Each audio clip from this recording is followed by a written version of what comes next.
За сайн байцгаана уу? Цэцэрлэгийн багш нар маань багшийн мэрэгжлийн зэргийн хүсэлтэд их нүүдэл системээрээ хэрхэн цахимаар илгээх үү?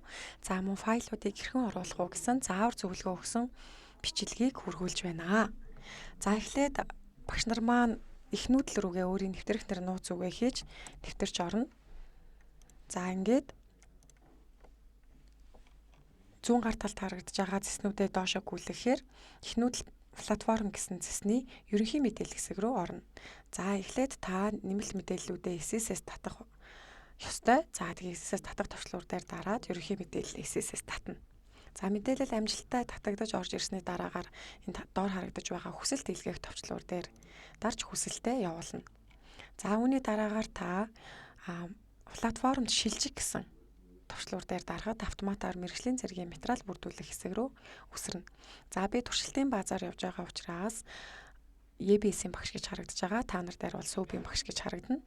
За ингээ энэ хэсэг дээр дарахад мэрэгжлийн зэргийн хүсэлтүүдэд оруулах талбар маань гарч ирнэ. За аймаг нийслэл сум дүүрэг болон энэ сургууль гэж харагдаж байгаа та нар дээр цэцэрлэг гэж харагдана. За цэцэрлэг болон аймаг сум дүүргээ бол та сонгох шаардлагагүй цаанаас бол автоматар гарч ирнэ.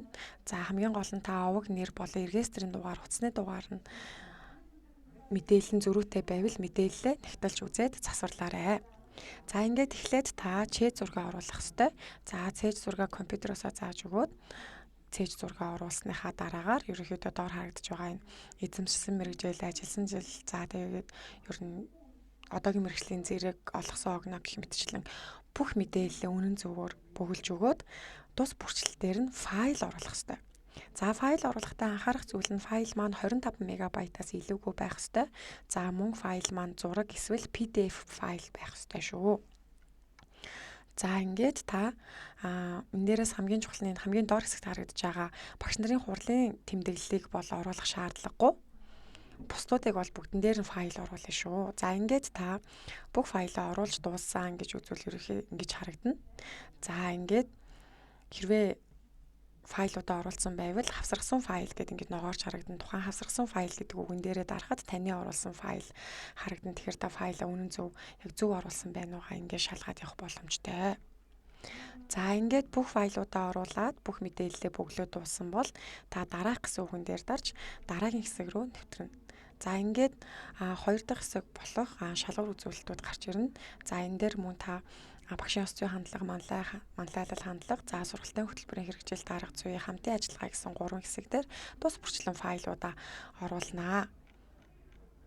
За ингээд эхний ээлжин та файлуудаа одоо зарим файлууд чинь бэлэн болоогүй байвал эхлээд та хадгалах товчлуур дараад мэдээлэлээ амжилттай хадгалчихна. За үүний дараагаар бүх файлуудаа дахиж ороод бүх файлуудаа оруулж дууссан гэж үзвэл хамгийн сүүлд нь заавал бүртгэл дуусгах гэсэн товчлуур дээр дарж бүртгэлээ дуусгаарай. Хэрвээ файл оруулаагүй байвал ингэж юм улаан өнгөтэй харагдаж байгаа шүү. Тэгэхээр бүгдэн дээр нь файл оруулах шаардлагатай шүү. За ингээд анхаарал тавьсан явдал баярлалаа. Бүгдэнд нь амжилт хүсье.